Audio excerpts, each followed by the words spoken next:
Hey guys, it's time for your weekly Wednesday Spark. So I'm reading in the chronological Bible, and I'm at the point in history where David becomes king of all of Israel. All the tribes are now following David.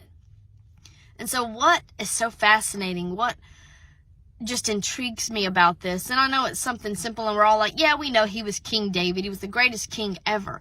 But do you know when he was first anointed as the next king of Israel, he was still a teenage boy? And now he's 37 years old. Now, he became king of the tribe of Judah, of his tribe, at about 30 years old. So 7 years have passed that he's been the king of Judah, but the rest of Israel doesn't follow him. But now he's 37 years old. So roughly 20 or 20 plus years have passed since Samuel anointed him as the king. And in reading this account and in reading how Saul sought to get rid of David because he knew that David was going to take over the throne, and Saul didn't want that. He wanted one of his sons to take over, right? He tried to kill David. On many occasions, he chased David for year after year after year. He chased him trying to kill David, trying to get rid of him, right? And David had several opportunities himself that he could have killed King Saul. Now, most of us in our humanity would have said, well, you know what? God has said that I'm the next king, so yeah, let me go on and get him out of the way so that I can become king. And yet David, who would have been in his 20s, a young boy, really, still, young adult, he didn't do that. But rather, he proved to Saul that he had no intention of taking the throne from Saul. He was just waiting for God to give the kingdom to him. He was waiting for God to place him on the throne, to place him where he needed to be. And it was in the waiting that David grew closer, because instead of David being selfish and saying, you know what, here's Saul, I can go and I can kill him right here. He's in front of me and he has no idea that I'm here in this cave with him. Yeah, I could go and I could kill him and take the throne. Just like that. David didn't do that. Do you want to know why? Because David saw Saul as an anointed of God as well. And so even though David knew that he would one day take over Saul's place on the throne of Israel, he knew that it wasn't his to take. He knew that it wasn't something he had to do. He knew that God would provide. And so David waited and waited and waited, and he served God in the waiting. And yes, he fled from a man who was trying to kill him, but he didn't turn away from God. He could have easily said, you know what, God, if this is what I'm going to have to deal with in order to fulfill what you have placed for my life of sitting on the throne of Israel, I can't do that. I don't want to do this. I don't want to be the king of Israel if I'm going to constantly be running for my life because someone's trying to kill me because you want me to do this great thing.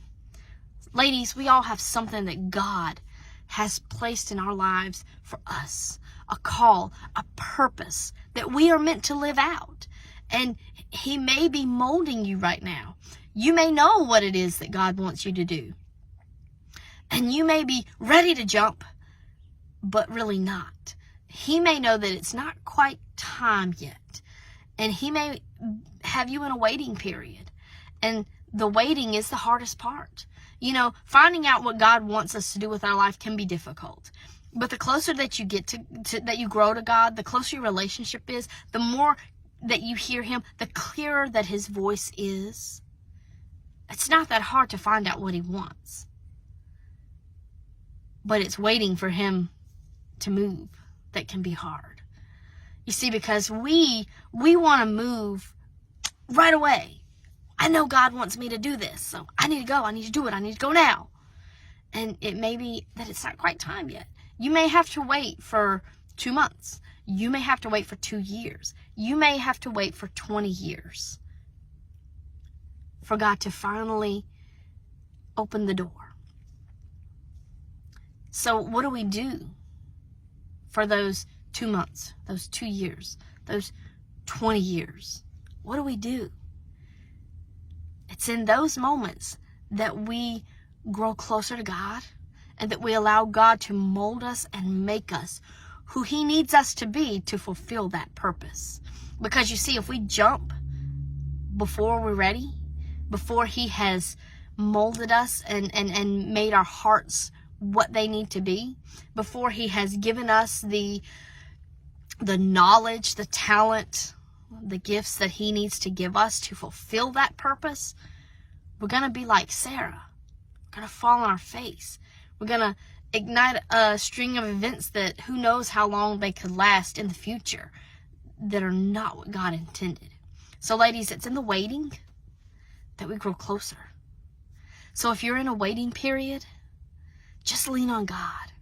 Just trust Him. No matter how long you have to wait, it's well worth it. When 50 years have passed and you look back at those 20 years that you had to wait, and those 20 years were well worth it. So if you find yourself in a waiting period, grow. Strengthen that relationship with God. And above all, trust Him. He knows what's best. He knows the perfect time for you to move. And when He prompts you to do so, go. But not before. God bless you, ladies. I hope you have a wonderful Wednesday.